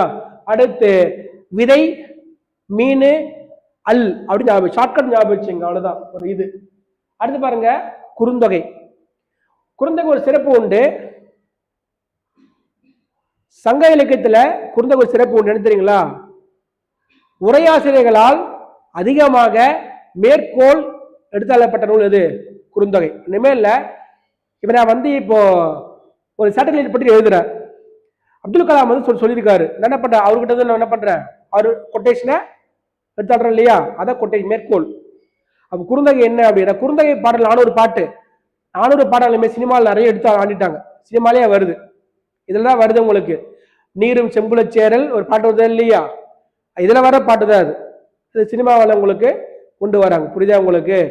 இங்க பாருங்க, இது என்ன விஷயம் தெரியுமா? அது தலைவன் தலைவி, இந்த பாட்டை விட்டுருங்க, கதையை சொல்றேன். தலைவன் தலைவி, தலைவன் காதல சொல்றான், தலைவி அக்செப்ட் பண்ணிக்கிறாங்க, தலைவன் தலைவி ஒன்று சேர்றாங்க, அவ்வளவுதான். டே 2 என்ன பண்றா, தலைவன் வரல, தலைவிக்கு பயமாயிடுச்சு, ஒருவேளை ஏமாத்திட்டானோ, ஐயோ நானும் உனக்கு காதல சொன்னா இல்லையா, நம்ம சந்தோஷமா இருந்தேன் இல்லையா, அக்கம் பக்கம் யாருமே இல்லை, ஒரே ஒரு மீனுக்காக ஒரு நாரம் மட்டும் தான் காத்து கொண்டிருந்தது, அது கூட வாய் பேச முடியாது, ஒருவேளை அவன் ஏமாத்திட்டா நான் யார் சாட்சி கழிப்பது அப்படின்னு ஒரு தலைவியோட ஃபீலிங் சொல்றாங்க. எதுல பாருங்க, யாரும் இல்லை தானே கல்வன் தானது பொய்ப்பின் யாழ்யவன் செய்கோ திணைத்தால் அன்ன சிறு பசும் கால ஒழுகு நீர் ஆறல் குறுகும் குறுகுன நாரை. கதை புரியுதா உங்களுக்கு? அவன் என்ன, நான் காதல சொன்னா, நான் அக்செப்ட் பண்ணிட்டேன், அவன் திரும்ப வரல, அவன் வருவா, இன்கேஸ் மேபி வரல அப்படின்னா சாட்சிக்கு யாரை அழைப்பது அப்படின்னு என்ன பண்றாங்க, அந்த தலைவருடைய மனநிலை இதுல சொல்றாங்க. அடுத்து பாருங்க, அதாவது சங்க காலத்துல இரவு பொழுதுல வீட்டு கேட்டு சாத்துறாங்க. எப்படி சாத்துறாங்க அப்படின்னா, பலர்புகு வாயில் அடைப்ப கடவுணர் வருவீர் ஒளிரோ, கேட் சாத்துறப்ப அது பிறகு லாங் கேட்டா, புரியுதா? சாத்துறப்ப யாராச்சும் சாப்பிடாம இருக்கீங்களா, சாப்பிட வரீங்களா அப்படின்னு உறக்க சொல்லியதா கதவை சாத்திருக்கிற செய்தியை வந்து குறுந்தொகையில சொல்றாங்க. அதே போல பாத்தீங்கன்னா, பாலோடு வந்து கூழோடு போயிடும், பால் கொடுத்துட்டு என்ன பண்றாங்க, கூழ் அப்படின்னா தானியத்தை வாங்கிக்கிறாங்க. அங்க என்ன பார்த்தோம், நெல் உப்பு பார்த்தோமா இல்லையா, பண்டமாற்று முறை இதுல சொல்ல வராங்க குறுந்தொகையில. அடுத்து பாத்தீங்கன்னா இதுதான் மிக முக்கியமான பாட்டு. ஒரு பாடல் நீங்க இது படிச்சிருப்பீங்க இல்லையா, சிவா பார்த்திருப்பீங்க இல்லையா, பெண்களின் கூந்தலுக்கு இயற்கையிலே மனம் உண்டா இல்லையா, ஒரு கதை கேள்விப்பட்டீங்களா இல்லையா. ஒரு பாண்டியரசனுக்கு ஒரு சந்தேகம், பெண்களின் கூந்தலுக்கு மனம் உண்டா இல்லையான்ட்டு. அப்ப அறிவிக்கிறார் புலவர்களை கவிதையை சொல்லி. இந்த புலவர் வந்து உண்டுன்னு எழுதுறாரு. அந்த பாட்டு தானே அது, கொங்குதேர் வாழ்க்கை அஞ்சிரை தும்பி காமம் செப்பாது கண்டது மொழியுமோ அப்படின்னு ஒரு பாடல். அந்த பாடலுமே குறுந்தொகையில தான் வருது. அடுத்து பார்க்குறப்ப இந்த பாடல், அதாவது தோழி கேட்கிற தலைவி கிட்ட, நீ காதலிக்கிறல்ல, அவன் நீ உண்மையா இருக்கிற, அவன் உண்மையா இருக்கிறானா, உண்மையா அன்பு வச்சுக்கிறானா அப்படின்னு ஒரு தோழி கேட்கிறா. தலைவி சொல்றா, நிலம் எந்த அளவு பெரியதோ அது போலத்தான் அவன் அன்பும் பெரியது. நிலத்தினும் பெரிதே வானினும் உயர்ந்தென்று நீரினும் அளவின்றே சாரல் கருங்கோல் குறிஞ்சி பூக்கொண்டு பெருந்தேன் இழைக்கும் நாடனோடு நட்பு வராங்க. நிலம் எந்த அளவு பெரியதோ அதே போல அவனுடைய அன்பும் பெரியது. புரியுது, அவன் நிலம் வானம் எந்த அளவு உயர்ந்ததோ அது போல அவனுடைய அன்பும் என் மீது அப்படின்னு பாடக்கூடிய ஒரு பாடல் குறுந்தொகையில பாடிக்கிறாங்க. அடுத்து பார்த்தீங்கன்னா உங்களுக்கு அகநானூறு. அகநானூறு பாருங்க, இப்ப என்ன பண்றாங்க, ஓட்டு போடுறோமா இல்லையா, சிம்பிள் இருக்கா, ஃபிங்கரிங் வைக்கிறோமா, டச் பண்றோமா. அந்த காலத்துல குடவோலை தேர்தல் முறை, ஒரு குடத்துல என்ன பண்ணாங்க, எல்லா அரசனுடைய இதுவும் போட்டு குளிர்ச்சி மாதிரி அந்த சிஸ்டம் இருக்குது அகநானூறுல இருக்கு. அடுத்து தமிழுக்கே உரிய திருமண முறை சொல்றாங்க அகநானூறுல. புரியுதா உங்களுக்கு, அகநானூறு 3 பிரிவு, ஒரு டிவிஷன் சரிங்களா. களிற்று யானை நிறை மணிமடை பவளம் நித்தில கோவை 3 டிவிஷன். கேட்கல சார், அதுதான் சார் களிறு யானை. களிறு அப்படின்னா வந்து பொது பெயர். புரியுதா உங்களுக்கு, களிற்று யானை நிறை, யானைகள் எப்படி வரிசையா போகுதோ அது போல பாடல் ஒரு கொகிரன்ஸா இருக்கும், அது களிற்று யானை நிறை. மணிமடை பவளம், ஒரு மணியில ஒரு வெள்ளை மணி ஒரு சகப்பு மணி கலந்தா ஒரு கலரா இருக்கு இல்லையா, அது போல அகநானூறு பாடல்ல ஒரு மகிழ்ச்சி ஒரு துன்பம் அதுமே கலந்து இருக்கும். நித்தில கோவை, நித்திலம்னா இனிமைன்னு அர்த்தம், கோவைனா புகுவித்தல். அப்போ அகநானூறு முதல்ல என்ன வேறு பெயர் நெடுந்தொகை, தொகுத்தவர் உருத்திர சன்மனார், உக்கிர பெருவழுதி, சாரி அது 31 11 to 31 குடவோலை தேர்தல் முறை. ஃபர்ஸ்ட் 1 to 120 இந்த பாட்டு தான் வந்து களிற்று யானை நிறை, 120 to 300 தான் வந்து மணிமடை பவளம், 300 to 400 தான் 301 to 400 தான் நித்தில கோவை. சொல்றது புரியுதா, இது என்ன 400 பாட்டு. முதல் 120 அது பேரு களிற்று யானை நிறை. அடுத்து சரிங்களா, அடுத்து 180 மணிமடை பவளம், அடுத்த 100 நித்தில கோவை. இந்த 400 பாடல்ல ஒரு லாஜிக் கொடுத்துருக்கிறாரு யாரு, உரித்திர. என்ன தேவை லாஜிக்கு, சிங்கிள் டிஜிட் பாட்டு எல்லாமே பாலைத்திணை. எதுப்பா 13 வருது இல்ல, ஆட் நம்பர் வருது 1 3 5 7 வருது இல்ல, எல்லாமே பாலைத்திணை. 200 பாட்டு பாலைத்திணை. 2 8 வருது இல்ல, 2 8 18 20 வருது இல்ல, 80 பாட்டு குறிஞ்சித்திணை. பாருங்க சொல்றாங்க பாருங்க, 1 3 வரதெல்லாம் பாலை, 2 8 எல்லாம் குறிஞ்சி, 4 வருது இல்லையா 4 14 24 வருது இல்ல முல்லை, முல்லை 4 6 மருதம் 10 இதெல்லாம் நெய்தல். புரியுதா, 280 ஒரு 120 மொத்தம் 400 பாட்டு. இது மாதிரிதான் கேட்பாங்க உங்களுக்கு. புரியுதா உங்களுக்கு, எதனா கேட்கலாம், ஒண்ணுமே இல்லை. என்ன சொன்ன உங்களுக்கு, 1 3 எல்லாம் பாலை, 2 8 எல்லாம் குறிஞ்சி, 4 14 முல்லை, 6 16 எல்லாம் வந்து மருதம், 10 20 எல்லாம் நெய்தல், 4 முல்லை, 6 ரூ மருதம். புரியுங்களா, பாலை என்ன, பாலைன்னா பாலையுடைய உரிப்பொருள் என்ன, பிரிதல் தானே, பிரிதல் தானே, சிங்கிளா பிரிஞ்சு போறோம் அப்படி ஞாபகம் வச்சுங்க. நெய்தல் தான் 10 20.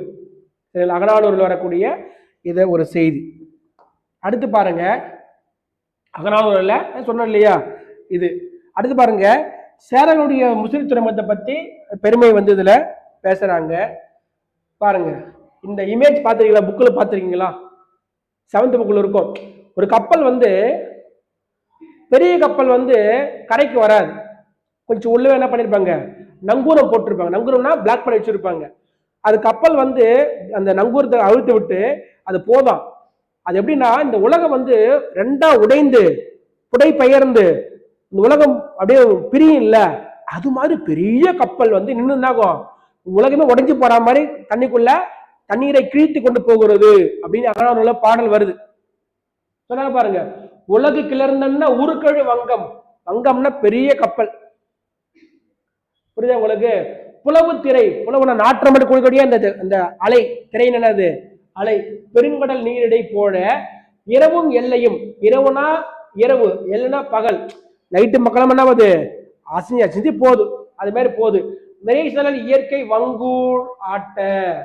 வங்கூர்னா காற்று. காத்து அடிக்குது ஒரு பக்கம், அப்படி அசிஞ்சு அசிஞ்சு போகுது. அந்த ஒரு செய்தி இதுல சொல்றாங்க.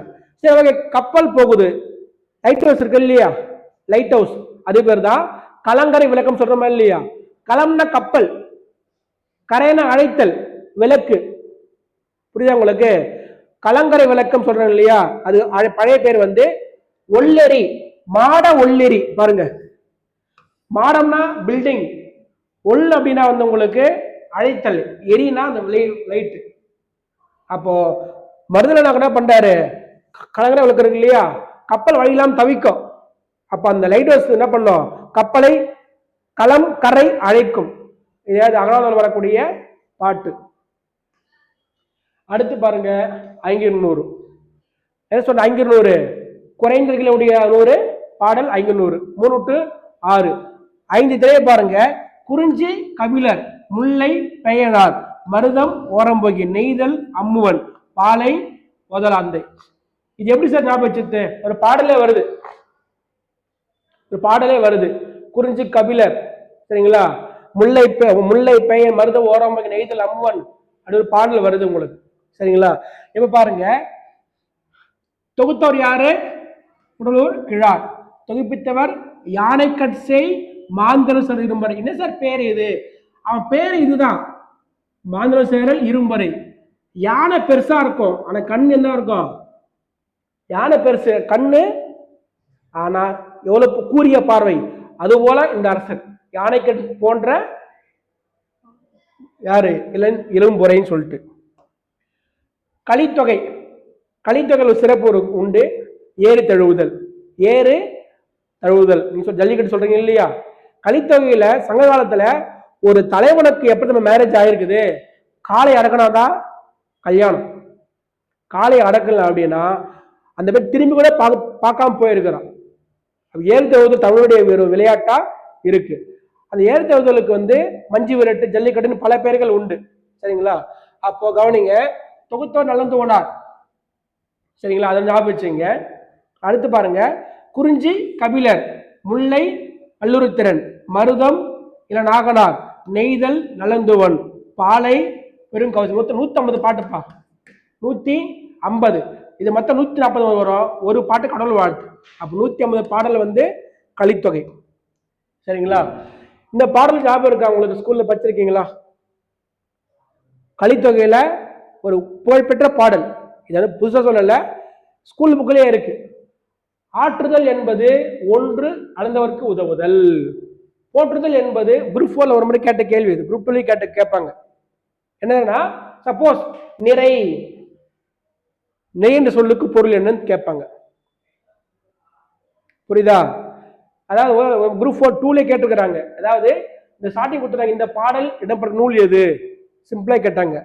புரியுதா உங்களுக்கு? இல்லை என்ன பண்ணாங்கன்னா ஃபில்லில் கேட்பாங்க. முதல்ல இந்த பாடல் படிச்சுக்கணும், ரொம்ப ரைமிங்கா பாருங்க. ஆற்றுதல், போற்றுதல், பண்பு, அன்பு, அறிவு, செறிவு, நிறை, முறை, பொறை வருதா? முதல்ல அந்த வார்த்தை என்ன சொல்லலாம்? ஆற்றுதல் அப்படின்னா வீடு, இல் வாழ்க்கைன்னு அர்த்தம். எது என்ன? ஆற்றுதல் சொல்லுக்கு விளக்கு என்ன? இல்லறம். ஒரு இல்லறத்திற்கு அழகு பசின்னு வந்தவங்களுக்கு கொடுக்கிறது. ஆற்றுதல் என்பது வீட்டுக்கு அழகு. அளந்தவர்னா பிச்சைக்காரவங்க, ஏழை, ஐயான்னு வராங்க, அவனுக்கு கொடுக்கறது தான் அந்த வீட்டுக்கு அழகு. புரிஞ்சிச்சாப்பா? ஆடுதல் என்பது ஒன்று அளந்தவருக்கு உதவுதல். போற்றுதல் என்பது புணர்ந்தாரை பிரியாமை. போற்றுதல் அப்படின்னா பாதுகாப்பு. எது ஒரு தலைவிக்கு எது பாதுகாப்பு? எங்க இருந்தா பாதுகாப்பு தலைவிக்கு? யாரோட இருந்தா பாதுகாப்பு? யாரோட இருந்தா பாதுகாப்பு? அதான். அப்போ அந்த போற்றுதல் என்பது புணர்ந்தார யாரு? யார் புணர்ந்தார்? தலைவனோட இருந்தா பாதுகாப்பு. பண்பு எனப்படுவது பாடறிந்து ஒழுகுதல். பண்பு என்ன தெரியுமா? சூழலை புரிஞ்சு வாழ்ந்துக்கணும். சூழலை புரிஞ்சு, அதான் பண்பு. சரிங்களா? அன்பு எனப்படுவது தன் கிளை சராமை. அன்பு அப்படின்னா சுற்றத்தாரோட மகிழ்ச்சியாக தான் அன்பு. புரியுதா? அப்ப இது என்ன பண்ணோம்? ஆற்றுதல் என்பது ஒன்று அளந்தவருக்கு உதவுதல். போற்றுதல் என்பது புறந்தாரை பிரியாமை. புரியுங்களா? பண்பனப்படுவது பாலிருந்து ஒழுகுதல். அன்பனப்படுவது தன் கிளை செராமை. ரிலேஷன் ஒன்னா இருக்கணுமா, பிரிஞ்சு போக கூடாது. அப்ப அன்பு இல்லாம போயிடும். புரியுதா உங்களுக்கு? அறிவியலப்படுவது என்ன சொல்றாங்க? பேதையார் சொல் நோன்றல். முட்டாள் பேச்சு கேட்க கூடாது, அதான் அறிவு. நம்ம குரல் படிக்கிறோமா இல்லையா? மெய்ப்பில் காண்பது அறிவு, அதே தான் சொல்றாரு, வேற மாதிரி சொல்றாரு. பேதையார்னா முட்டாள், அவன் பேச்சு கேட்காம தான் அறிவு. சரி, செறிவு என்ன? கூறியது மறக்க கூடாது, சொன்ன சொல்ல வாக்கு தரக்கூடாதான் செறிவு. செறிவுன்றதுக்கு ரெண்டு பொருள் வந்து, ஒன்னு சொன்னதை மறக்க கூடாது, செம சார்புடா. இன்னொன்னு சொன்ன வாக்க காப்பாற்றணும், அதான் செறிவு. அடுத்து பாத்தீங்கன்னா நிறை எனப்படுவது மறை பிறர் அறியாமை.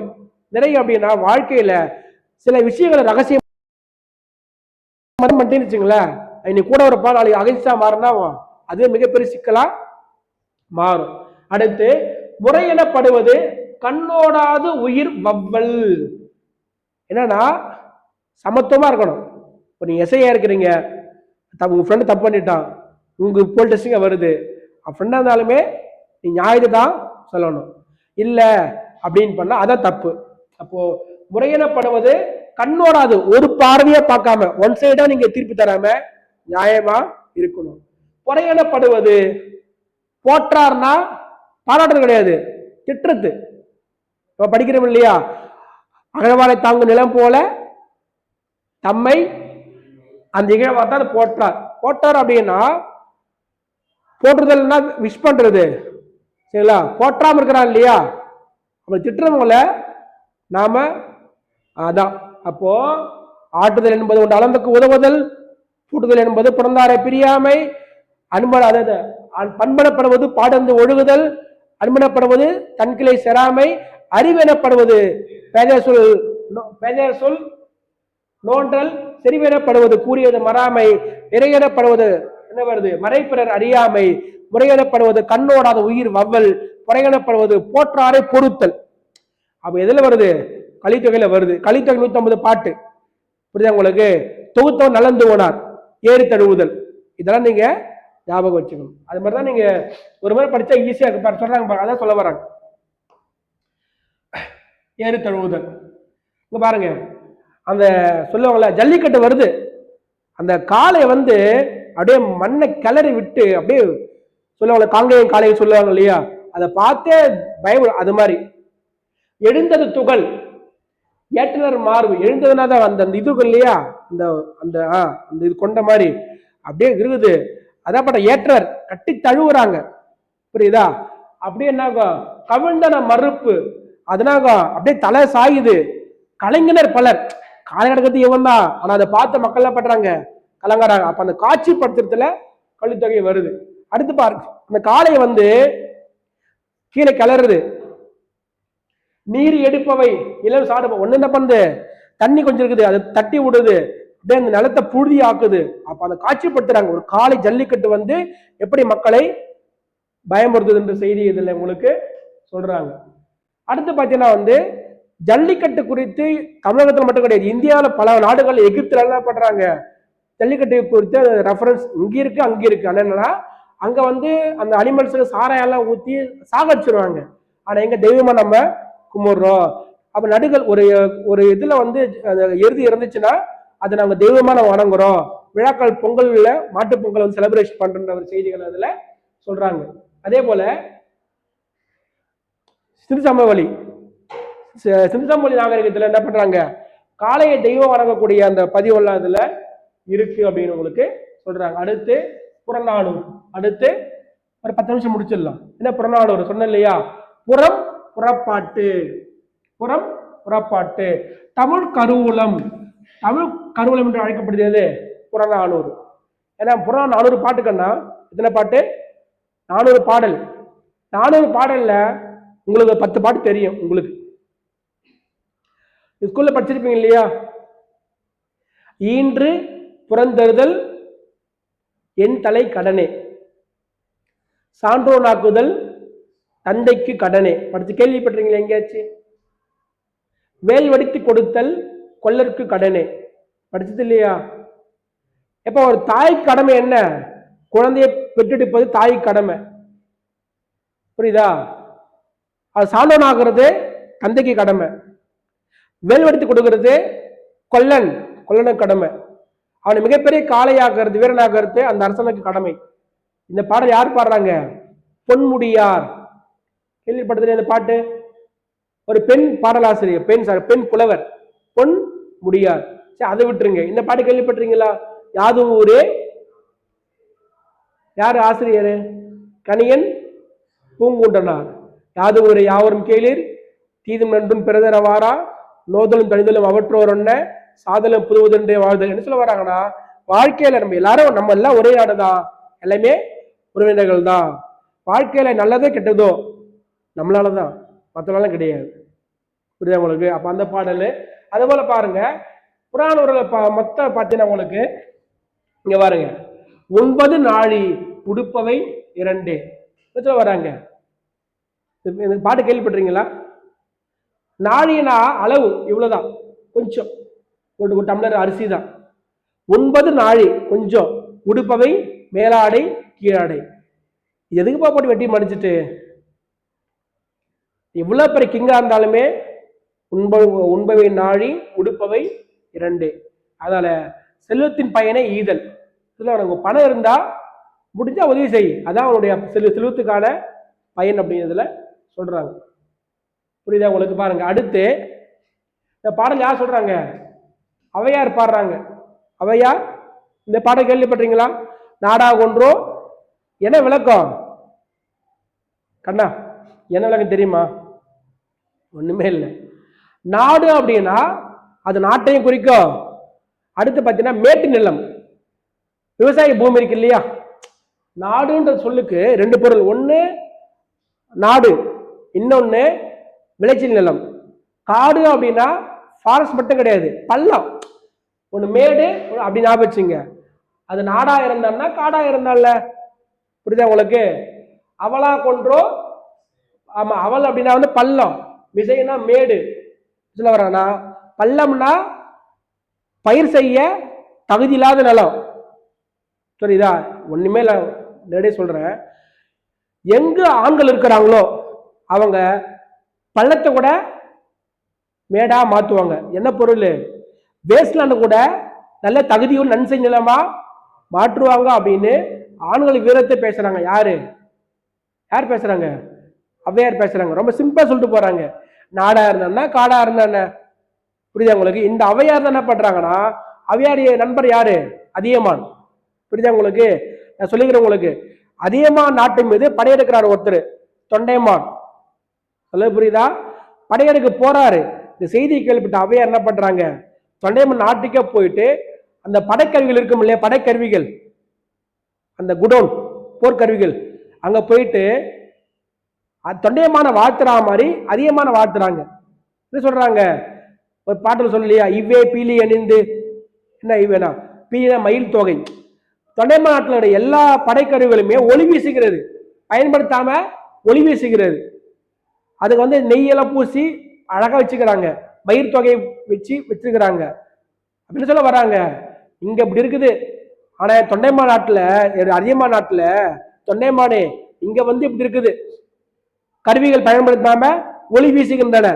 ஆனால் அதிகமா நாட்டுல எல்லா கருவிகளும் வெட்டுப்பட்டு துண்டுப்பட்டு கொள்ளர் உலைக்களத்தில் இருக்குது, கொள்ளருடைய உலைக்களத்தில் இருக்குது அப்படின்னு சொல்றாங்க. அப்ப என்ன மீனிங்? தொண்டைமானை புகழ்வது போல புகழ்ந்து யாரை புகழறாங்க? யார் அதிகமான புகழறாங்க. சரிங்களா? அந்த விஷயம் ஞாபகம் வச்சுங்க. அடுத்து பாத்தீங்கன்னா ரொம்ப ஃபேமஸான பாட்டு கண்ணா, உண்டி கொடுத்தோர் உயிர் கொடுத்தோரே. உண்டினா உணவுப்பா. உணவை யார் கொடுக்குறாங்களோ அவங்கள் தான் உயிரையும் கொடுத்தவங்க. உண்மொழிது நாடி உடுப்பவை இரண்டு, யாதும் ஊரே யாவரும் கேளீர். சரிங்களா? அது போல பாத்தீங்கன்னா நம்ம சொல்றோம் இல்லையா, கற்கை நின்றே பிச்சை புகினும் கற்கை நின்று. யார் சொன்னது அந்த லைனு?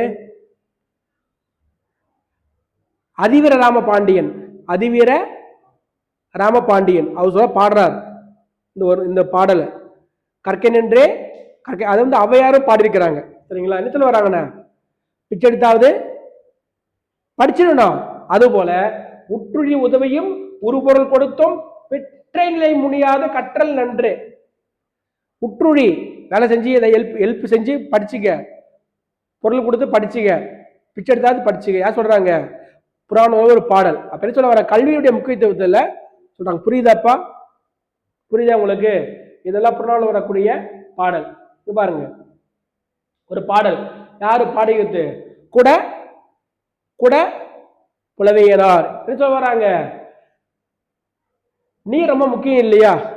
நீர் ரொம்ப முக்கியமா இல்லையா? ஒரு பாட்டு வருது, நீரின் ரமையா உலக யாக்கைக்கெல்லாம். இந்த உடம்புக்கு என்ன முக்கியம்? நீர் முக்கியம். சரி, உண்டி கொடுத்தோர் உயிர் கொடுத்தோரே. உண்டினா உணவு, உணவு கொடுத்தவங்க நம்ம உயிரையே கொடுத்ததுக்கு போல. அது போல உண்டி முதற்றே உணவு. இந்த லாஜிக் புரிஞ்சுங்க. அதாவது இந்த உணவு உண்டி முதற்றே உணவின் பிண்டம். இந்த சோறு ரொம்ப ரொம்ப முக்கியம். சரிங்களா? பிண்டம் அப்படின்னா என்னது? இந்த உடல். இந்த உடலுக்கு என்ன முக்கியம்? சோறு முக்கியம்.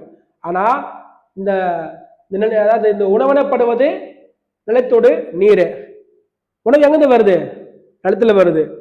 நிலம் மட்டும் இருந்தா போதுமா? நீர் வேணாமா? அப்ப நிலத்தையும் நீர் யார் பாதுகாக்கிறாங்களோ அவங்கதான் உணவையும் உடலையும் உயிரையும் பாதுகாத்தவங்க. நல்ல புரியுதா? என்ன புரியுது சொல்லுமா?